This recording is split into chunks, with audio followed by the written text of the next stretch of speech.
여러분 안녕하세요. 오늘은 의료인문학 2 번째 시간입니다.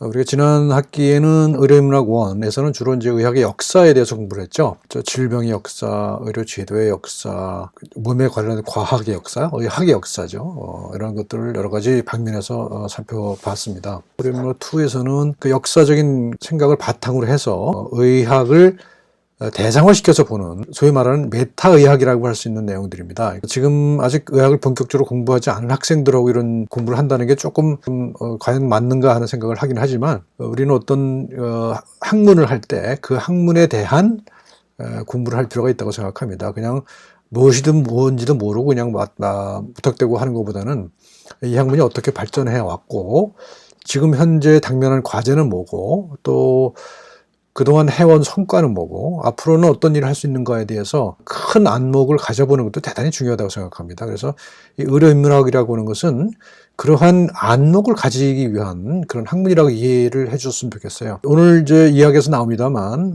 의료인문학이라는 것은 한때의 그 과학적 의학, 어떤 실천적 의학을 보충해주는 또는 그 의학이 가지고 있는 문제를 해결해주는 그런 어떤 도구로서의 역할로 인식되었던 측면이 많이 있었습니다. 하지만 최근 들어서는 의료인문학의 역할에 대해서 조금 더 적극적인 생각을 하는 사람들이 많아졌습니다. 그동안에 이제 의료인문학이라고 하는 메디컬 휴머니티즈라고 하는 분야를 앞에다 크리티컬을 붙여서 크리티컬 메디컬 휴머니티즈라고 하기도 하고요. 그다음에 단순하게 의료 시술에 관련된 메디컬이라는 언어 대신에 헬스 휴머니티라고 하는 건강인문학이라고 하는 말을 붙여서 이해를 하기도 합니다. 그 내용도 상당히 다양하고 복잡합니다. 그래서 지금 제가 오늘 여기 이런 마인드맵을 그려왔습니다만 이 중간에 해당하는 이런 내용들 있잖아요. 이 중간에 해당하는 내용들이 그 복잡성을 이제 보여주는 거거든요. 다양한 학문들이 이 안에 들어와 있습니다. 그래서 우리는 단순하게 어떤 문제를 해결해 준다든가 또는 뭐 어떤 비판적인 시각을 가진다든가 그런 단순하게 볼 수 있는 것이 아닌 것 같아요. 그래서 굉장히 얽히고 설킨 거다. 그래서 최근 들어서는 의료인문학을 대표하는 단어가 과거라면 휴메인이었거든요. 인간적인이라는 했거든요. 지금은 뭐냐 하면 얽히고 설킴입니다. entanglement. 그러니까 뭐가 얽히고 설켰느냐? 과학과 인문학, 그 다음에 여기 뭐 이데올로기 비판, 문명 비판, 뭐 증거 기반 의학, 뭐 거꾸로 교실 문제 바탕 학습, 온갖 학문과 온갖 교육적 방법들이 뒤섞여서 얽히고 설켜서 존재하는 것이다 하는 얘기를 최근에 많이 합니다. 그 정도로 하고 의료인문학이 어떤 역사적 맥락에서 나오는지를 한번 쭉 살펴보겠습니다. 요 왼쪽에 있는 요 박스들이 역사적인 그 발전 과정을 설명해 보여주고 있는 거거든요. 먼저 우리는 의료인문학의 뭐랄까요, 태도랄까? 히포크라테스라고 보죠. 히포크라테스는 의학을 어떤 신의 어떤 자기에 의해서 질병이 생긴다는 생각으로부터 자연이 질병의 원인이라고 하는 생각으로 하게 한 서양의 최초의 의사죠. 그래서 자연의학의 아버지다 이렇게 얘기합니다. 그래서 히포크라테스를 우리가 존경하는 이유는 그 히포크라테스 선서 때문이기도 하지만 또 한편에는 의학을 경험이라고 하는 토대 위에 올려놨기 때문에이기도 합니다. 지번 학기도 얘기했습니다. 히포크라테스 한 유명한 말이 인생은 짧고 의술은 길다라고 그랬죠. 그래서 예술이 아니라 의술이었다는 거 아닙니까? 의술이 길다라고 하는 얘기는 그만큼 복잡하고 어렵다는 얘기를 하고 있는 거죠.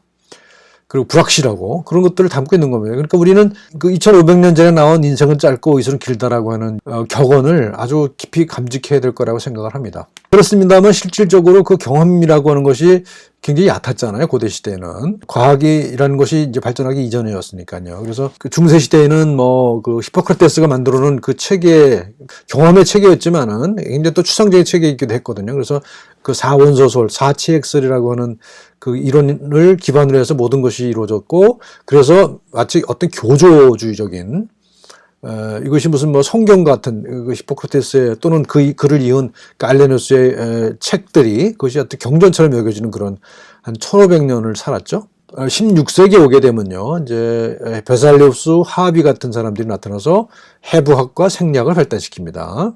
그래서 이때부터 이제 어떤 과학적 의학의 토대가 만들어지는 거잖아요. 그렇지만 한편으로는 뭡니까? 과학적 토대는 우리 몸에 대해서, 몸의 구조와 기능에 대해서는 좀 많이 알게 됐지만, 그럼에도 불구하고 할 수 있는 게 없어요. 알면 뭐 합니까? 어떤 병을 치료하고 문제를 해결할 능력이 있어야 되는데, 그런 능력은 없었단 말이죠. 그래서 과학은 발달했지만, 또 사회적인 그 시스템도 제대로 갖춰져 있지 않았고요. 그래서 19세기를 우리가 뭐라 그러냐? 세라피틱 니힐리즘, 치료적 허무주의라고 그러잖아요. 아는 것만 지금 할 수 있는 게 없다. 뭐 하는 시기가 이제 19세기를 표현하는 말이라고 할 수가 있어요. 20세기 초에 오게 되면 이것이 이제 해결되는 기미가 보이죠. 그래서 만들어지는 게 뭐냐?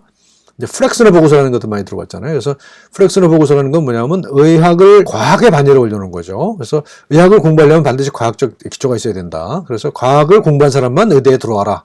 그래서 이제 8년제가 만들어졌다고 했잖아요. 그래서 이제 그때부터 이제 의학은 과학이다라는 생각을 하게 됐고, 또 한 가지 덧붙여진 생각은 뭐냐? 의학은 과학이고, 그리고 그 과학에는 기초 과학이 있고 임상 과학이 있다.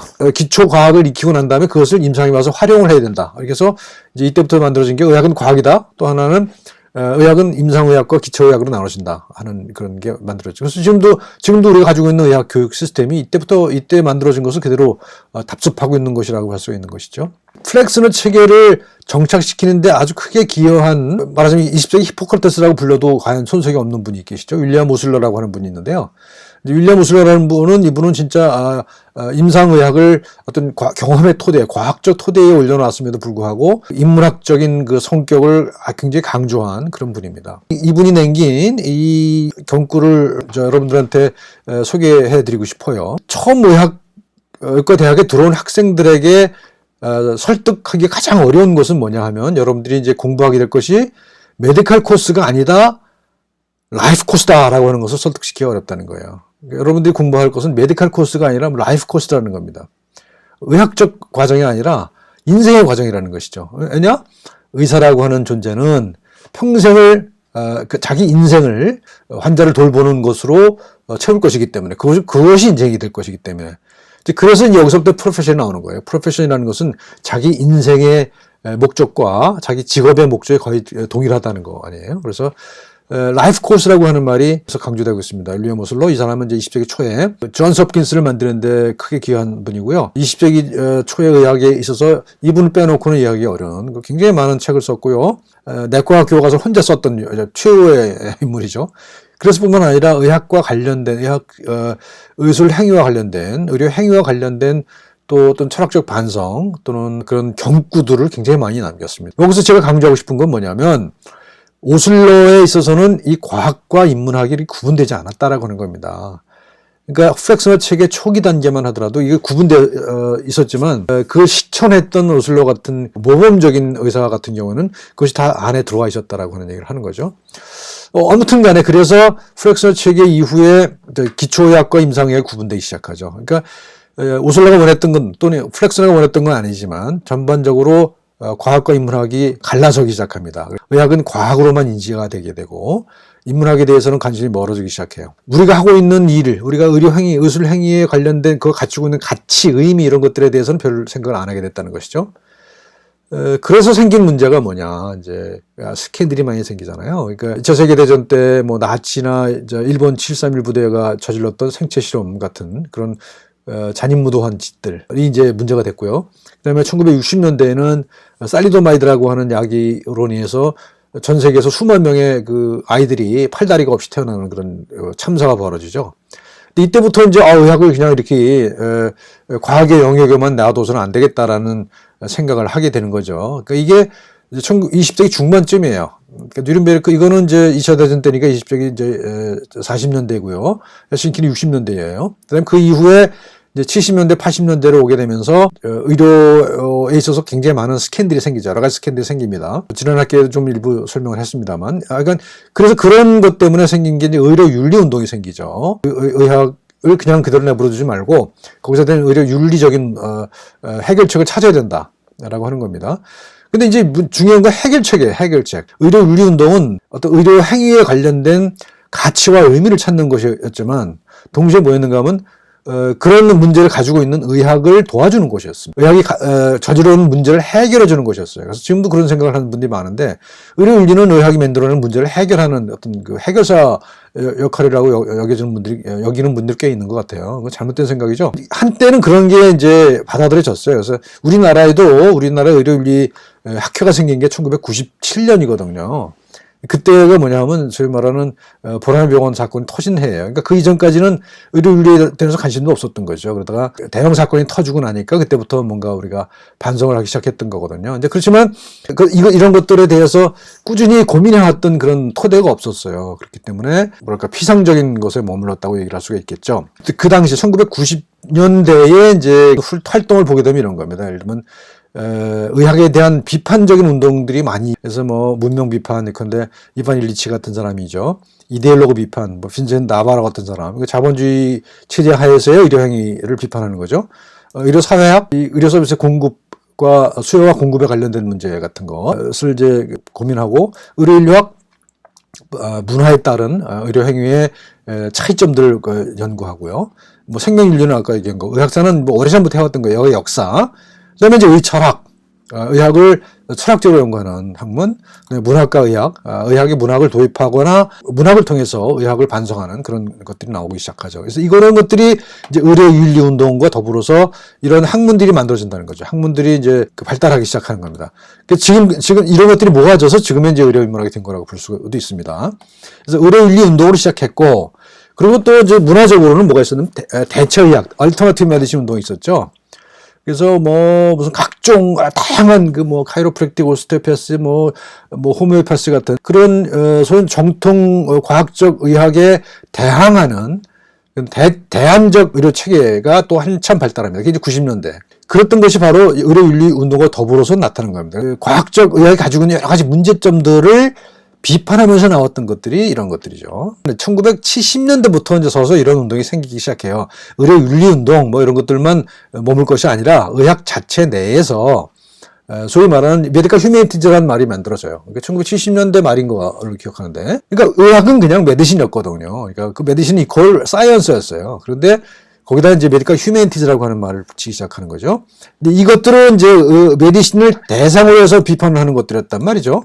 근데 메디컬 휴메니티즈는 내부에서, 의학 내부에서, 의학을 새로운 방향으로 발전시켜야 될 필요성이 느껴지기 때문에 나왔던 운동들이 이제 메디컬 휴메니티즈 운동이 된 것이죠. 그래서 의료인문학이 대두가 됐고, 이 의료인문학과 더불어서 이러한 여기 지금 나오는 이런 것들이 논의가 되기 시작합니다. 증거 기반 의학이라는 것은 과학적 의학에 대한 비판입니다만, 메커니즘이 중심으로 하지 말고 경험적 증거를 기반으로 해야 된다라고 하는 그런 과학의 토대를 가지되 그 경험적 증거를 중시하는 그런 것이었다고 한다면요. 환자 중심 의학은 지금까지 의학이 환자가 아닌 의사 중심이었다라는 비판과 더불어서 시작되는 것이고요. 서사의학은 환자가 가지고 있는 환자로부터 추출된 질병뿐만 아니라 그 사람이 그 질병과 더불어 살아온 그 역사, 그 환자가 써온 이야기, 서사를 중심으로 얘기를 해야 된다는 거고요. 생애 경로는 인생의 단면만을 볼 것이 아니라 살아온 여러 가지 그 경험들 종합적으로 봐야 된다는 것이고, 그래서 의학 교육에서 문제 바탕 학습이라는 것이 도입되죠. 그러니까 메커니즘을 가르치고, 질병은 무슨 폐렴은 무슨 균이 들어와서 어떻게 세포가 어떻게 변하고 해서 그런 메커니즘만을 가르치는 것이 아니라 그런 폐렴을 앓고 있는 환자의 사례를 직접 가지고 와서 그걸 진단을 하고 치료를 하는 그런 겁니다. 대부분의 의과대학에서 받아들이고 있죠. 문제 바탕 학습을 통해서 공부를 합니다. 그런데 최근에 도입되려고 하고 있는 것, 제가 도입해야 된다고 주장하고 있는 게 거꾸로 교수입니다. 플립 러닝. 그러니까 이 문제 바탕 학습을 하려면 지식을 습득하고 그 습득을 바탕으로 해서 문제를 해결하기보다는 교육 과정에서 이미 실현돼야 된다는 겁니다. 그러니까 교육에서 이제 교수가 들어와서 교수가 이런 거 강의를 하고 그거를 학생들이 복습을 하고 예습을 하고 실제 상황에 적용시키는 것이 아니라 학생들이 실제로 사례 문제 해결을 직접 먼저 해보는 걸 교육을 한다는 거죠. 강의라고 하는 것은 이제 우리가 하듯이 동영상 강의를 통해서 이제 미리 전달되고 그 강의를 바탕으로 해서 수업 시간에는 학생들이 실제로 자기들끼리 협력을 통해서 문제를 해결해 나가는 그런 교육 방법이 거꾸로 교실 이미 초중고등학교에서는 많이 활용되고 있습니다만 대학에서는 잘 활용이 안 되고 있어요. 그래서 이런 것들이 모아져서 비판적 의료인문학이라고 하는 그런 학문 분야가 나오고 있습니다. 이제 비판적 의료인문학이라고 하는 분야가 나오기 시작하는데요. 이 비판적이라 크리티컬이라고 하는 말에 굉장히 또 불편해하는 분들이 많더라고요. 그러니까 메타의학이에요. 비판적 의료인문학이라고 하는 것은 메타피직스가 뭡니까? 형이상학이 왜 메타피직스죠? 아리스토텔레스가 쓴 많은 책 중에서 형이상에 관련된 책이 피직스, 물리학 다음에 있었다는 것이잖아요. 그래서 그걸 메타피직스로 부르기 시작했던 거거든요. 메타의학이라고 하면 그 의학에 관련된 연구인 거죠. 의학을 대상으로 하는 연구죠. 그러니까 의학은 이렇게 발전해왔다. 우리 지난번에 했잖아요.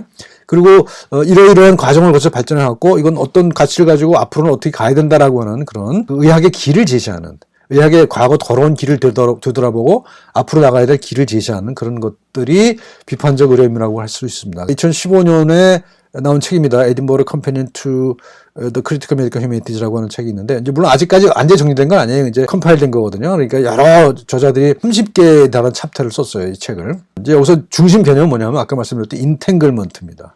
얽히고 설킴이에요. 얽히고 설킴. 우리가 이제 지금 강조드리고 싶은 것은 이거 지금 보시다시피 의학이라고 하는 것이 단일한 호모지니어스한 학문이 절대 아니라는 겁니다. 우리 의학 내부에도 다양한 전공이 있지만 그 전공 말고도 우리가 의료 행위를 할 때 필요한 많은 그 지식들이 필요하고요. 경험들이 필요하고요. 또 가치들이 필요하고 의미들이 거의 개입된다는 얘기잖아요. 그 인탱글먼트라고 하는 것을 비판적 의료인문학의 찡으로 이 책에서는 잡고 있습니다. 그 다음에 이제 Medical Humanities and Medical Education, 이 책은 의료인문학과 의학교육이라고 하는 제목으로 번역이 돼서 나왔습니다, 이미. 김준혁 선생이라는 분이 번역을 해서 나왔으니까 여러분들을 시간 되시면 좀 찾아 읽으시면 좋을 것 같아요. 이해하기가 쉽지가 않습니다만 의학의 미래를 준비하는 사람들은 꼭 읽어야 될 책이라고 저는 생각을 합니다. Medicine, Health and the Arts. 그러니까 의학이라는 것은 굉장히 예술과 관련이 깊다는 겁니다. 그래서 이제 이 비판적 의료인문학에서 좀 주장하는 것은 뭐냐 하면 의학을 미학적으로 바라봐야 된다고 얘기해요. 이해가 여러분 잘 안 되죠? 그죠? 미학적으로 바라봐야 돼요. 의료 미학이라는 얘기를 하거든요. 여기도 마찬가지입니다. Patient Centered Medicine Transition이라고 하는 얘기인데, 여기서도 강조하는 게 우리가 사물을 바라보는 방식, 그러니까 질병을 바라보는 방식, 환자의 고통에 대한 감수성, 이런 것들이 굉장히 의학에서 어떤 핵심적인 요소가 될 것이다, 앞으로. 제가 아까 말씀드렸던 것처럼 이런 흐름을 탔잖아요. 히포크라테스부터 시작해서 쭉 해서 의료인문학이 대두되고 지금 비판적 의료인문학까지 왔다고 그랬잖아요. 저류에 흐르고 있는 흐름은 뭡니까? 여전히 과학이에요, 과학. 과학이라고 하는 것은 대단히 중요합니다. 그렇죠? 우리가 질병 또는 인간의 고통을 설명할 때 과학 빼놓고는 할 수가 없습니다. 그래서 과학의 흐름이 굉장히 중요합니다. 과학의 흐름이 굉장히 중요하지만 또 한편으로는 뭐냐 하면 우리가 그 과학을 활용해서 환자의 고통을 다루는 능력이 또 굉장히 중요한 거 아닙니까? 그러려면 과학만 갖고는 되지 않는다는 것이죠. 우리가 아무리 MRI를 가지고 있고 CT를 가지고 있고 그래서 모든 그 객관적인 몸의 상태를 파악한다 하더라도, 그렇다 하더라도 그걸 찾아낼 수 있는 감시관이 없이는 아무것도 안 된다는 겁니다. 물론 AI가 지금 많은 역할을 한다고 그러긴 해요. 하지만 모든 걸 다 하지는 못할 거예요. 그러니까 감시관이 필요하다는 겁니다. 센서빌리티가 필요하다는 거예요. 센서빌리티. 어떤 환자가 왔을 때 그 환자가 가지고 있는 문제를 직감적으로 알아낼 수 있는 그런 능력이 필요하다는 것이죠. 그런 것들을 길러 나가야 된다는 겁니다. 이제 그런 걸 길러 나가려면 어떻게 되느냐? 지금 아까 얘기 얽히고 설킨 여러 가지 부분들 있잖아요. 이런 것들이 함께 녹아 있어야 된다는 겁니다. 이걸 함께 녹이려면 어떻게 되느냐? 우리는 단순한 메디컬 코스가 아니라 라이프 코스를 설계해야 된다는 거죠. 여러분들은 앞으로 의사로서 또는 그 돌봄 제공자로서 어떤 삶을 살 것인지에 대한 기초 그림을 학교에서 그려야 된다는 겁니다. 그거는 평생 그려나가는 것이기 때문에 여기서 모든 걸 다 완성한다는 건 불가능하겠지만, 여러분들이 배워야 될 것은 이런 라이프 코스다 하는 얘기를 여기 이제 덧붙여 드리고 싶습니다. 오른쪽에는요, 이 왼쪽의 흐름을 나름대로 이렇게 정리를 해본 거예요. 그래서 이제 히포크라테스는 신전의학에서 자연의학으로 전환시킨 사람이죠. 그리고 베사일수나 하비는 이런 의학 경전으로부터 이제 직접 실험을 통해서 질병을 설명하기 시작했던 것이죠. 프렉스너와 오슬러 같은 사람들은 의료라고 하는 것, 현대의학, 과학적 의학을 과학으로 또는 제도로 만들어낸 사람이죠. 지금의 이제 제도로서의 의학, 이때 이제 뿌리를 내린 거란 말입니다. 그 다음에 이제 뉴른베르크 강령, 헬싱키 선언 같은 것들은 한동안 질병에만 관심을 가졌던 의학에 인간이라는 요소를 도입했다는 겁니다. 그리고 의료윤리 운동, 대체의학 운동, 그 다음에 여기 나왔던 많은 이런 얽히고 설킨 이런 비판적 시각들, 이런 것들은 몸에 대한 새로운 관점들이 대두되는 거죠. 그러니까 과학적 시선만이 아니라 다양한 그 시선들이 도입되고 있다고 하는 겁니다. 그래서 문화, 사회, 제도 등에 대해서도 관심을 가지기 시작했다는 거죠. 그 다음에 이제 여기 설명은 안 하는데 오늘 너무 많은 얘기를 하는 것 같은데요. 잘 이해가 안 되더라도 그냥 대충 보고 넘어가십시다. 여기는 지금 인문사회과학 계통의 이런 그 흐름들을 설명을 했잖아요. 여기는 과학 내부의 이제 어떤 새로운 시각들입니다.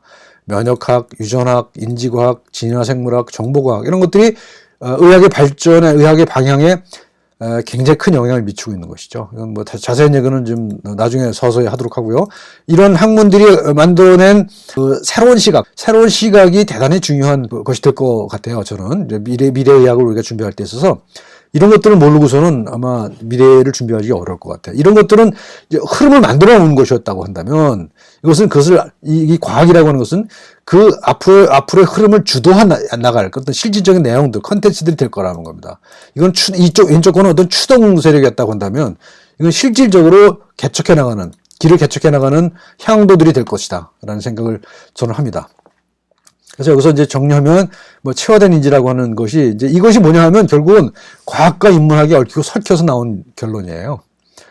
체화된 인지라고 하는 것은 이건 그냥 철학에서만 나오는 건 아니거든요. 철학에서 여기 이제 철학의 이렇게 흐름을 제가 이렇게 표시를 해놨습니다만, 그래서 embodied cognition이라고 하는 그런 그 인지 철학자들의 주장들이 있어요. 하지만 이것은 과학적 발전 없이는 나올 수 없는 얘기들이거든요. 과학과 더불어서 철학이라고 하는 것은, 인문학이라고 하는 것은 그것이 과학과 동떨어져서는 절대로 존재할 수가 없다라고 하는 거고, 또 반대로 과학도 인문학적인 성찰 없이는 앞으로 나갈 수 없다 하는 얘기를 오늘 하고 있는 겁니다. 그래서 의료인문학의 의의가 뭐냐, 얽히고 설킨 기본 구조를 이해할 필요가 있다는 겁니다. 마지막으로 정리하자면 이렇게 배움과 치유를 이제 하나의 틀로 보는 거예요. 저는 이제 교육과 관련된 얘기를 하면서 또 의료인문학을 하기 때문에 거꾸로 교실 같은 것도 하잖아요. 그래서 배움과 치유에 관련된 새로운 틀을 가지고 이제 의학을 바라보면 우리가 의학 교육이라고 하는 것과 우리가 환자 진료라고 하는 것이 거의 같은 맥락에서 이해될 수 있다 하는 얘기를 하는 겁니다. 의료인문학에는 무엇인가에 대해서 설명을 했는데 이런 그 의학의 쭉 흐름을 짧게 정리를 해봤고요. 그 다음에 이거를 이제 메타 수준에서 이렇게 오른쪽에 있는 이런 방식으로 정리를 해봤고, 이 가운데에서 이런 과정의 와중에 제시되었던 여러 가지 학문들 또는 운동들, 움직임들 이런 것들을 살펴봤습니다. 최종적으로 결론은 의학이 과학인 것은 틀림없지만 동시에 인문학일 수밖에 없다. 그리고 우리는 그 미래의학에는 그런 과학과 인문학이 얽히고 설킨 그런 것들이 미래의 방향을 만들어 낼 것이다. 그래서 우리가 아주 명확하게 정리를 하는 것도 중요하지만 사실은 그것이 명확하게 정리 안 된 채로 어떤 큰 흐름을 형성하는 것도 대단히 중요하다. 의학이라고 하는 것의 흐름을 읽어내는 것이 의료인문학이다 하는 말을 결론적으로 말씀드리고 여기까지 하겠습니다. 고맙습니다.